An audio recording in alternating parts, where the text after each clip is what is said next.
Bueno, los viernes estamos Sí. acostumbrados a viajar. En este caso, un recorrido se podría decir ecológico. Sí, porque vamos a hablar del cambio climático, en realidad no nosotros, sino Juan Pablo Julián, nuestro analista internacional, nos va a contar sobre este acuerdo entre China y los Estados Unidos. Hola Juanpi, ¿cómo estás? Buen viernes. ¿Qué tal? Buen viernes, ¿cómo están ustedes? Bien, queriendo saber hasta qué punto se va a poder cumplir este acuerdo.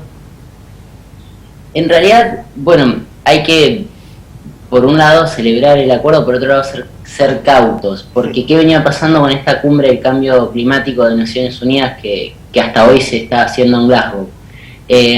Había un acuerdo bastante importante con 47 países, con medidas concretas, en general la mayoría articuladas ya en el Acuerdo de París del 2015, pero no implementadas aún, para lograr este objetivo de la reducción del calentamiento global a 1.5 grados. Que según algunos expertos ya es bastante crítico, pero bueno, o sea, mejor que dejar las cosas como están ahora. El problema cuál es, que estos 47 países que habían firmado, o dentro de ellos, mejor dicho, no se encontraban ni Estados Unidos, ni China, ni Rusia, Claro. que son los tres principales responsables del mundo de emisión de gases de efecto invernadero, que son los que causan, ¿no es cierto?, el calentamiento global. Por eso es que el día de ayer se conoció un acuerdo bilateral que cerraron, mejor dicho, un principio de acuerdo, sería más correcto decir, un memorándum entre China y Estados Unidos, para también adherir a esta meta de la reducción a 1,5 grados del calentamiento global. ¿Cuál es el punto acá y por qué la comunidad internacional, si bien celebra esto, está un poco escéptica?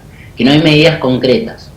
O sea, es un anuncio tomado de alguna manera de voluntad de avanzar hacia ese objetivo, pero sin establecer aún los mecanismos necesarios.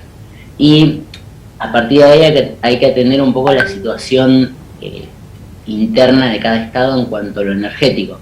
La verdad es que Estados Unidos tiene bastante más posibilidad eventualmente de cambiar hacia una matriz verde en su esquema productivo.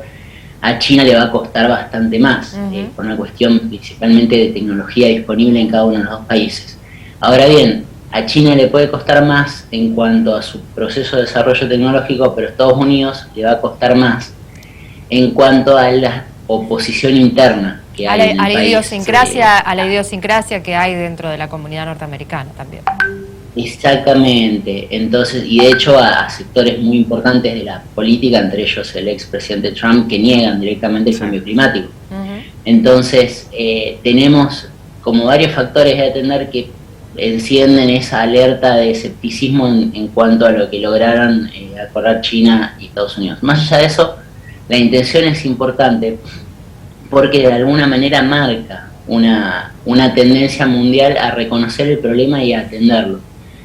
Hay que recordar que en este sentido Biden, ni bien asumió la presidencia, volvió a enrolar a los Estados Unidos en el Acuerdo de París, del cual Trump se había ido, y que mucho del avance mundial que nosotros podamos llegar a tener de acá adelante en este sentido va a ir de la mano de lo que avanzan las potencias, porque verdaderamente es mucha la diferencia que hay entre algunos países y otros en cuanto a la emisión de gases invernaderos. Por eso el planteo de la mayoría de los países emergentes, entre ellos Argentina, de implementar, por un lado, ayuda económica para que se avance en este sentido, pero también implementar el sistema de bonos de carbono, que ya se viene discutiendo hace bastante, que es una especie de crédito para aquellos países que emiten menos cantidad de estos gases.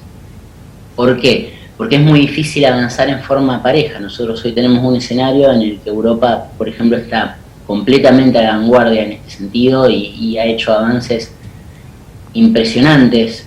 Hay países europeos como Suecia que importan basura para reciclar, por ejemplo, porque se les acabó la propia de ellos. Pero por otro lado tenemos países como China, que además de ser miles de millones, todavía tienen una matriz energética dependiente del carbón bastante importante.